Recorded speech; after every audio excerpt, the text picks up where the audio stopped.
Hey guys, welcome to another commentary done by Diggity. This match is going to be between RootSheth from Root Gaming, of course, and Gosu Coaching. 12 o'clock location as the red zerg. 3 o'clock location we have Duffman as the blue terran, and I think Duffman is one of those guys that a lot of people don't know about, but he's one of the better players in the United States. Really strong terran, was actually at the Green Forest land, got to see him there personally.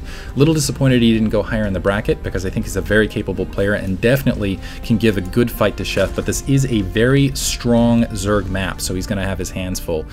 Really fast though, while the game is just kind of getting started, drones are getting built, overlords, supply depots, etc. I did want to give a special shout out to Glenn Beck, of all people, and I know that's a bit surprising, but if you actually saw this in the Starcraft subforum on Reddit, Glenn Beck, of all people, was giving shout-outs to StarCraft 2 and saying people, particularly to people who are taking breaks from their 18-hour sessions of StarCraft 2 to watch a show.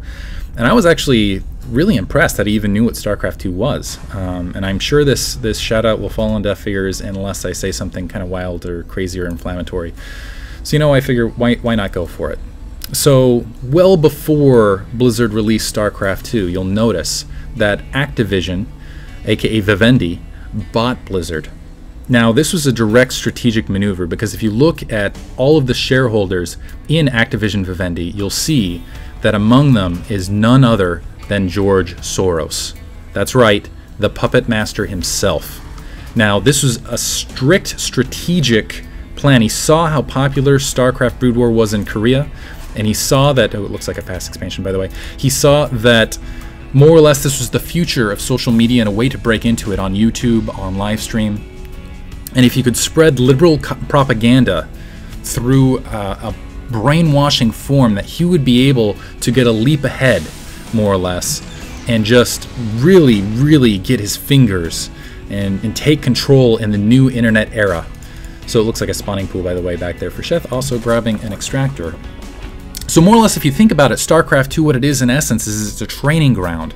It's a utopian militaristic society. There is no innovation, just the same buildings, the same whatever from map to map. They're limited resources every time, teaching that they're more or less you can't create a bigger pie, is really what they're trying to tell you here. The only goal is victory. It's the only way you can do this is to take from other people. That's right, StarCraft 2 is a commie fascist tutorial grounds to brainwash the masses into second gas. So Duffman definitely going tech factory here. It looks like a tech lab. He's probably going to switch that on, go and infernal upgrade. Also getting good scouting information, so he is going to see the second hatchery. So Sheth after the races actually with his harvesters. But anyway, the goal is to brainwash the masses into being obedient slaves, or drones, if you will, and they should recognize that they should obey an overlord, a single person who should rule over the populace, and their only goal should be to, first of all, hate democracy and hate freedom, and otherwise just be mindless slaves in this militaristic society, and build on and steal resources from other people who are more deserving than themselves. And really, there is no graduating. You don't go from SCV to tank to Thor. You stick there. It's a society where you're born into sort of a role, and that's what you stick with. And really, all of us commentators, we're in on it. All of us, we all know straight from Soros himself that this is a direct liberal plot. We're very keenly aware. We've known since the beginning, but it's too late. Too late, Glenn Beck and all of you people trying to promote freedom. Too late. We've got a deathlock now on YouTube and other places. In the meantime, looks like we have Hellions producing on the front door. Overlord is going to spot it directly, though, and there is the pre-igniter upgrade about halfway finished. Reactor actually pumping several Marines. And it looks like Hellion actually already missed a Hellion out in the front. And I like this choice from Duffman. Looks like Sheth already has a spine crawl out. Because first of all, this is going to deny some information. Could keep Sheth back and maybe open up a natural expansion for him. Didn't get as much damage as he wanted. Is actually going to back off after seeing that spine crawler. Unfortunately, it looks like Sheth already on the way to lair, which is extremely dangerous. As soon as he gets Mulisks out, it's going to be very painful, very difficult. Gonna catch an Overlord being a little bit too lazy there. and really needed to get a move on. I mean, what is he getting paid for anyway? Looks like pre-igniter upgrade is finished. I almost want to see if this factory is going to go up to the reactor, continue to produce these. Mystified. I'm actually going to rewind that a little bit to see that engagement and speed things up. So going to come around. So it looks like Duffman actually just planting these Hellions, and Sheth moving up with the speed upgraded Zergling, which is somewhat a mistake. Engaging one here, but he's going right into the Lion's Den. Oh, and just as pre-igniter kicks in, pre-igniter upgrading right there, so able to just brutalize those Zerglings and wipe them out. And that should put Sheth in a very defensive position. Looks like he already has a spine crawler to move towards the front, also spreading creep, which will help a lot. Already has that layer just about finished. But maybe these Hellions will be able to sneak in, get some damage done. Spinecrawler is going to be able to plant. Unfortunately, Duffman needs to play this very carefully, though, because once he dives in, he's going to have some difficulty pushing past. Going to move in now. It actually does have a little corner spot. The Zergling's right there on top of it, popping just in the... Oh, man, gets trapped in. Got too greedy. Beautiful defense by Sheth. So, and it looks like the Zergling's going to pour forward, and that's really going to slow down this command center expansion. Duffman befuddled by that. You can see it looks like already has siege tech, so actually hasn't flipped. Needs that siege tech actually to get that expansion at this stage. Perhaps if he had been a little bit more successful with the Hellion harass early, he maybe could have actually built out on the ground, but now the Zergling's running towards the front. And I actually would have liked to see that more out of Duffman, which is just straight ground control and then more investment against specifically the Spire and the Mutalisk rather than the siege tanks to follow this up. So although he didn't really have a good scout per se of what of basically whether there was Baneling opening or whatnot. Looks like there's a bit of a pause there. Extractor also being planted, and these Zerglings basically ensure that Duffman has to wait for siege tech before he's able to move that command center out. But it looks like that siege tech is in fact finishing just as that command center is finishing as well. So he can upgrade to orbital while he gets siege tech and continues to plow forward. And you can see that nice protective ring that makes. So you can move the Marines down to the south, create a nice blockade here, and the Zerglings are just going to have to back off. Unfortunately, the Spire is up, and is there an engineering bay? Engineering bay is being built, but if Sheth is right on top of it here, he will be able to produce several Mutalisks to engage before that first turret. And unfortunately, it looks like he is only building 3, didn't really have the resources timed out, and perhaps that was because of that Hellion harass earlier. But in the meantime, he still has a huge Harvester count lead, and on top of that, even if he doesn't have a lot of success with this Mutalisk harass, getting a Baneling nest and Evolution Chamber as well, another Overlord getting killed on the field. I love how they just pop like that.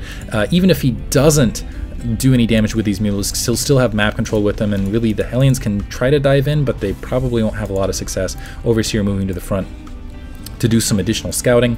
Yeah, 7 Marines, siege tank just guarding there, but really the worry is turrets. Looks like there is a turret in that back edge, no turret at the natural expansion yet, and the siege tank is very vulnerable at the low ground without Marines to protect. So there are a lot of big juicy targets for these Mutalisks once they push out in the field, and a Baneling nest to follow, and the Muta Baneling's so strong. Overseer, nice contamination to just blockade things. It looks like the Mutalisk just wandering in to get nothing but a turret missile to the face, and engaging the Marines. What are they even getting paid for? Geez, just lazy sitting there. Reminds me of a lot of the American working class. Looks like the Mutalisks are going to be attacked and back and just be kind of shoved off. Finally, the Marines deciding that they should earn a wage here, pressing forward to do some damage. Hellions being, oh wow, medevac, actually missed that. The starport, medevac, and the dropship could really be the X factor here, because Sheth, yeah, he does have Mutalisks which can pick it off, and he does have good visual coverage, it looks like, but at the same time that medevac can provide a degree of mobility. So I'm sorry if you guys are picking up the cops in the background. I'm not sure what they're doing. It's actually late at night here, but it looks like he's going to go for a long route around away from the overlords as well, so he actually might even be able to get past. Wow, he's actually taking a route very strategically past the vision even of the Overlord placement by Sheth, which will slow it down, but at the same time, and Sheth also taking goal expansion, so really well timed. Mutalisk diving in, it looks like they're going to be able to pick off one SCV, but also eating more turret fire. The Marines still do not have that combat shield upgrade because of all the additional tech upgrades. Looks like that siege tank was about being pressed, but now a dropship moving into the rear, and this could even things up for Sheth. He does have, it looks like a Queen is there to help defend, but this is 4 Hellions, very mobile units on the ground. That's definitely going to force force these mules to come back to the main. Gonna, boom, wow, nice, able to kill several harvesters. Looks like Zergling's going to be taken out as well, right on the front. The mules are back to try to help defend this, but the Hellions very, very quickly, very swift units, just able to dive in, take out additional harvesters to try to slow Sheth down, but unfortunately not doing enough damage, I don't think. And I think, did he preserve the medevac? Looks like he did preserve the medevac. If he can scout this, maybe he can get down there, slow this economy down. And this is the trouble point for Terrans. I like that Duffman's actually building up a lot of troops for what looks like a strong, swift blow to follow this up. Several mules gathering up in midfield in the meantime, and several Zerglings right there. Baneling Nest, I believe, has been fielded. I thought I saw it on the production tab there. Perhaps not. It definitely is, because I see Banelings in production. So I'll find it somewhere. Infestation Pit also on the way. Yeah, I'm almost confused where that is. I'm gonna hunt. I'm gonna pause actually, and I'm gonna find this thing. Because it must be buried. Yeah, it's buried under those overlords, which is why I can't see it. There we go. Better look at it.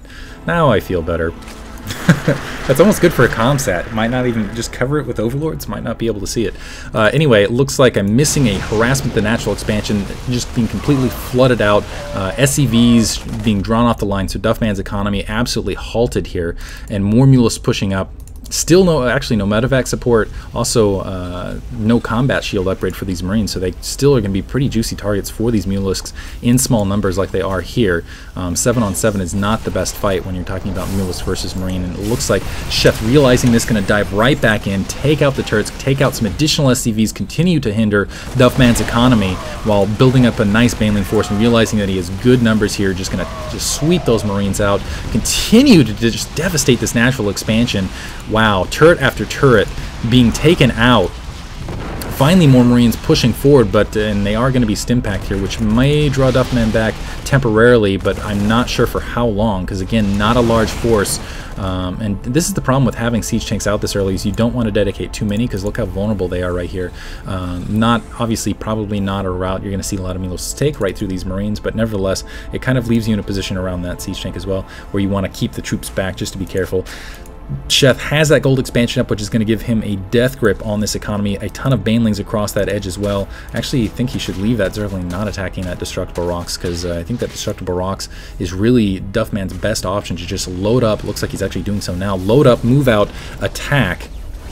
Well, things are still relatively even. He's lost a lot of SCVs and had a lot of harassment there in the corner, but the game is not over yet. If he can just burst through, get some nice siege tank, get some nice positioning, avoid the Banelings well enough. It looks like Sheth is going to know this is coming for several reasons, though, not just that Zergling, but also that's the other thing. The Overlord coverage is just brutal on this map.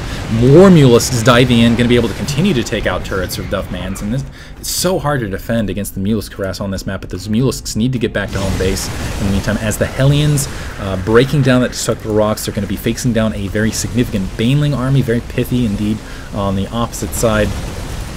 Huge engagement, and this is going to be the decisive one. If the Mutalisks, though, in open field, able to take the siege tanks. Mutalisks in their mobility once again being golden, but they're not going to get out unscathed, losing one or two. Still plenty of siege tanks, although they are, looks like one of them very significantly damaged. Going to regroup, move these Marines forward, and this is the big hurrah, the big push. If Duffman can break through this, he has a good chance of winning this match. If he does not, Sheth is assured victory, more or less. And Baneling's not getting out of the way of that siege tank range, getting wiped out one by one, being pushed off position. Sheth splitting the forces so he can perhaps get a flank. Overlords just helplessly at the front, but no, the Marines not attacking where they needed to be. Fungal growth, beautiful, pinning those Marines in place. The Banelings rolling through everything. Destruction upon destruction, and Duffman is forced to GG. Hope you guys enjoyed it, despite the silly distractions. SoCal LAN, not SoCal LAN, SoCal GSL Finals Party coming up. Check out, there's a Team Liquid thread also won in Starcraft on Reddit. Hope you guys enjoyed it. Thank you for listening.